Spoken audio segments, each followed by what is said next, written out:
السلام علیکم، میں محمد اقبال فرحات آج آپ کے لیے ایک زبردست شارٹ سٹوری لے کر حاضر ہوا ہوں۔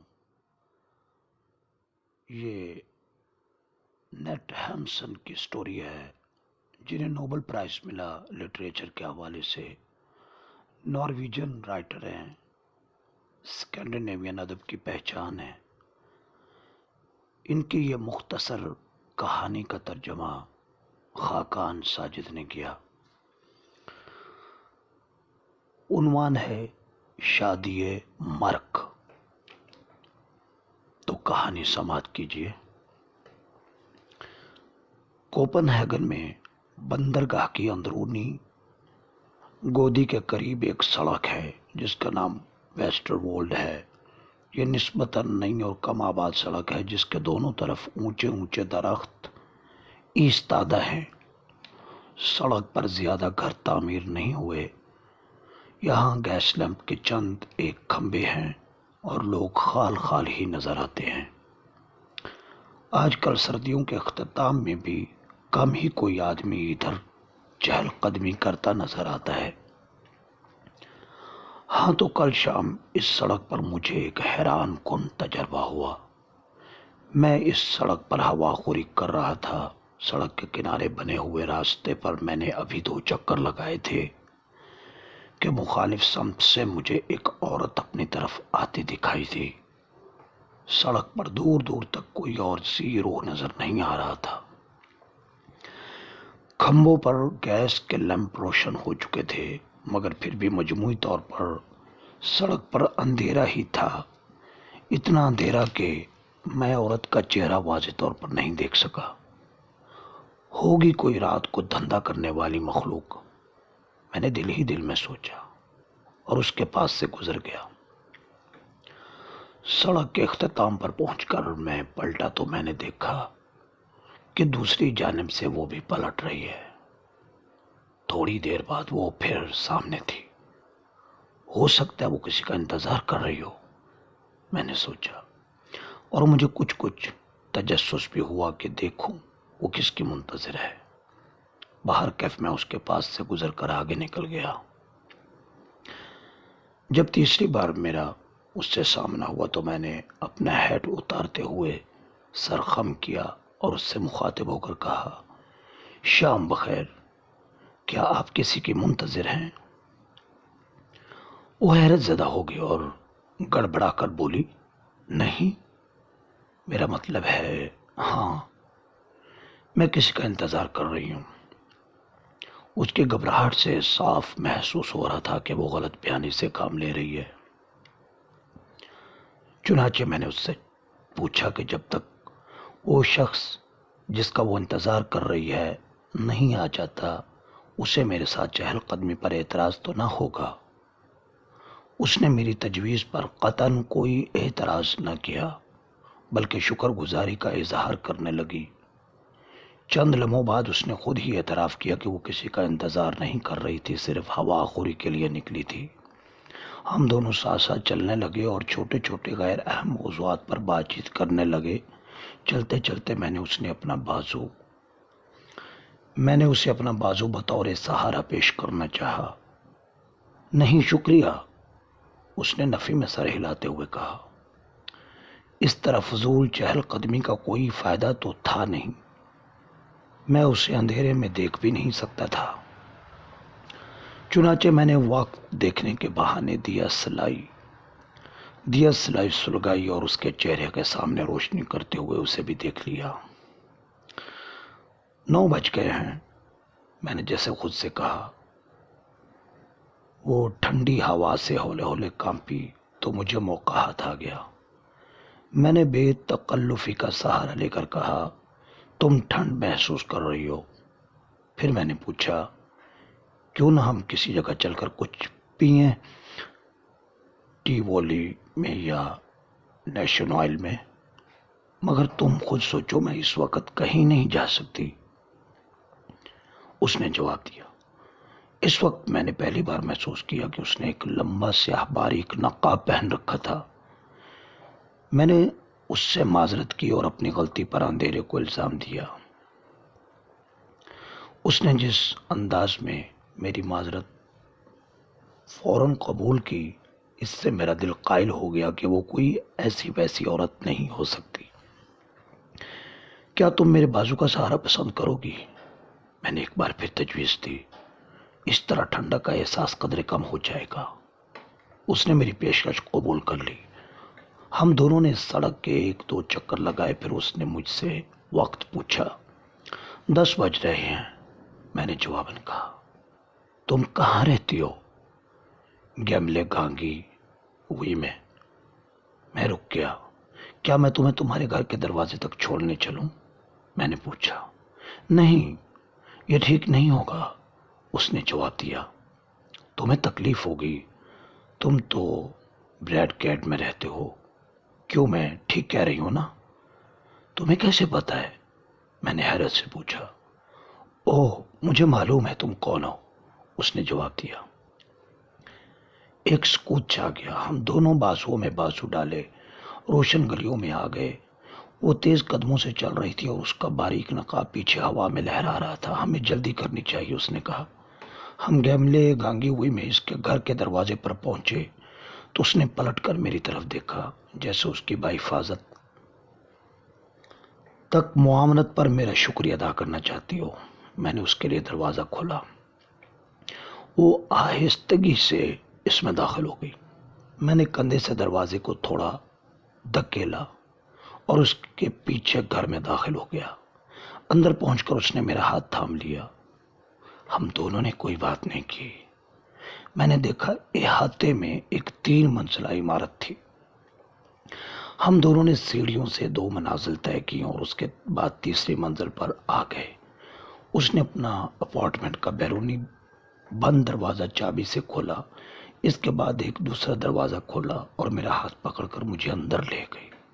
یہ ڈرائنگ روم لگ رہا تھا، جس کی دیوار پر لگے گھڑیال کی ٹک ٹک واضح طور پر سنائی دے رہی تھی۔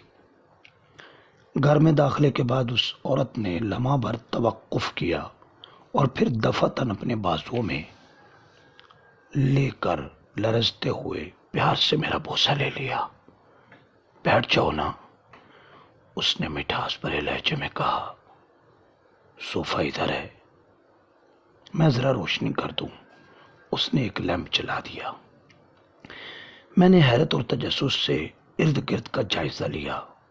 میں ایک وسیع، بہت خوبصورتی سے سجے اور فرنیچر سے آراستہ ڈرائنگ روم میں بیٹھا تھا، جس میں ایک طرف کئی کمروں کے ادھ کھلے دروازے دکھائی دے رہے تھے۔ مجھے کچھ اندازہ نہیں ہوا کہ میں جس عورت کی معیت میں اس کے گھر میں داخل ہوا ہوں وہ کس قبیل سے تعلق رکھتی ہے۔ واہ، کیا خوبصورت کمرہ ہے! میں تعریفی نظروں سے کمرے کا جائزہ لے کر بولا، کیا یہ تمہارا گھر ہے؟ ہاں، میں یہاں رہتی ہوں۔ یہ میرا گھر ہے، اس نے جواباً کہا۔ تمہارا گھر؟ تم اپنے والدین کے ساتھ یہاں رہتی ہو؟ ارے نہیں، وہ ہنسنے لگی۔ میں اتنی جوان بھی نہیں، ابھی تم دیکھ ہی لوگے۔ یہ کہہ کر اس نے اپنا نقاب اتارا، پھر اپنے کپڑوں پر پہنا ہوا نفیس لبادہ کھول کر صوفے پر اچھال دیا۔ دیکھا، میں نے نہیں کہا تھا کہ میں اتنی جوان نہیں، اس نے کہا، اور ایک بار پھر شدت جذبات سے اور کسی بے قابو اور بے لگام خواہش سے مغلوب ہو کر مجھے اپنے بازوؤں میں بھر لیا۔ وہ 22-23 برس سے زیادہ عمر کی نہیں تھی۔ اس نے ہاتھ کی ایک انگلی میں انگوٹھی پہن رکھی تھی، جس سے کچھ اندازہ یہی ہوتا تھا کہ شادی شدہ ہے۔ خوبصورت نہیں، اس کے چہرے پر چھائیاں تھیں اور بھویں برائے نام تھیں، مگر اس کا بدن زندگی سے بھرپور تھا، یوں امڑتا ہوا جیسے سوڈے کی بوتل آواز بھری جھاگ کے ساتھ کھل جائے۔ چہرے کے نقوش بہت دلکش تھے۔ 3-4 سال پہلے وہ یقیناً ایک خوب روح دوشیزہ ہی ہوگی۔ میں اس سے پوچھنا چاہتا تھا کہ وہ کون ہے، اس کا خاوند اگر کوئی ہے تو کدھر ہے، اور جس گھر میں میں بیٹھا ہوں یہ کس کا ہے، مگر ہر بار میری یہ کوشش اس کی وحشت کی نظر ہو جاتی، وہ مجھ پر گر کر پڑتی تھی۔ میرا نام ایلن ہے، اس نے خود ہی بتایا، کیا تم مجھے کچھ پینا پسند کرو گے؟ اگر میں بیل بجاؤں تو کوئی نہیں جائے گا، اگر میں بیل بجاؤں تو کوئی نہیں جاگے گا، بس نوکرانی آئے گی، تم اس سے پہلے اس بیڈ روم میں چلے جانا۔ اس نے ایک کمرے کی طرف اشارہ کیا۔ میں اس کمرے میں داخل ہو گیا۔ ڈرائنگ روم سے آنے والی روشنی نے کسی حد تک اس کمرے کو بھی روشن کر دیا تھا۔ میں نے اس کمرے میں ساتھ جڑے ہوئے 2 بیڈ دیکھے۔ ایلن نے گھنٹی بجائی اور کچھ دیر بعد مجھے ایک نوکرانی کی آواز آئی جو شراب رکھ کر چلی گئی تھی۔ چند لمحوں بعد ایلن بھی بیڈ روم میں آ گئی، مگر دروازے کے پاس رک گئی۔ میں نے اٹھ کر ایک قدم اس کی طرف بڑھایا ہوگا کہ وہ ایک سسکاری بھر کر دوڑ کر مجھ سے لپٹ گئی۔ پھر یہ ہے وہ کل شام کا حیران کن قصہ۔ اس کے بعد کیا ہوا؟ صبر، ابھی تو بہت کچھ بتانا باقی ہے۔ یہ سنگین رات گزر گئی۔ سحر نمودار ہونے کا وقت آیا تھا کہ میری آنکھ کھلی۔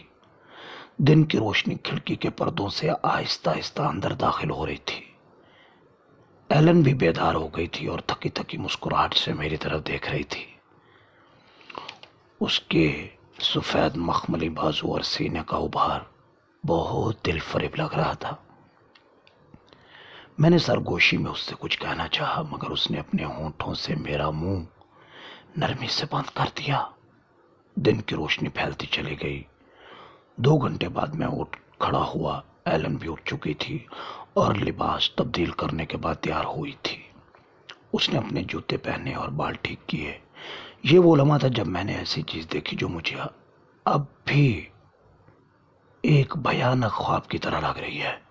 میں بیسن پر منہ دھو رہا تھا۔ ایلن کو ساتھ والے کمرے سے کوئی چیز لینا تھی، جس کے لیے اس نے درمیان والا دروازہ کھولا۔ اس لمحے میں اچانک مڑا تو میری کمرے میں نظر پڑی۔ میں نے ایک عجیب سرد کر دینے والا منظر دیکھا۔ کمرے کے وسط میں مجھے ایک بڑے میز پر ایک لاش رکھی نظر آئی۔ یہ کفن میں لپٹی ہوئی ایک ادھیڑ عمر آدمی کی لاش تھی، جس کی سفید داڑھی تھی۔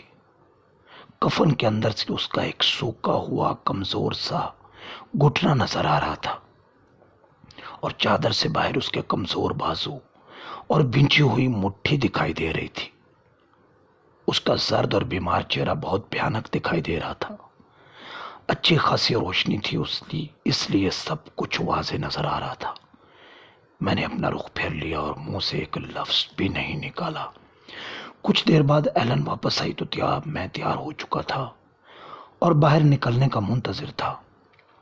وہ اب بھی مجھ سے لپٹ رہی تھی، مگر میں اس کی بے تابیوں کا ساتھ دینے کے لیے اپنی طبیعت آمادہ نہیں پا رہا تھا، اور میرے جوابی اقدام نیم دلانا تھے۔ اس نے اپنے چست لباس پر ایک اضافی لبادہ پہنا اور ایک باریک سیاہ نقاب لگایا تو مجھے اندازہ ہوا کہ وہ بھی میرے ساتھ باہر جا رہی ہے۔ ہم دونوں باہر نکلے۔ وہ عمارت کے احاطے سے باہر گلی کے کونے تک مجھے چھوڑنے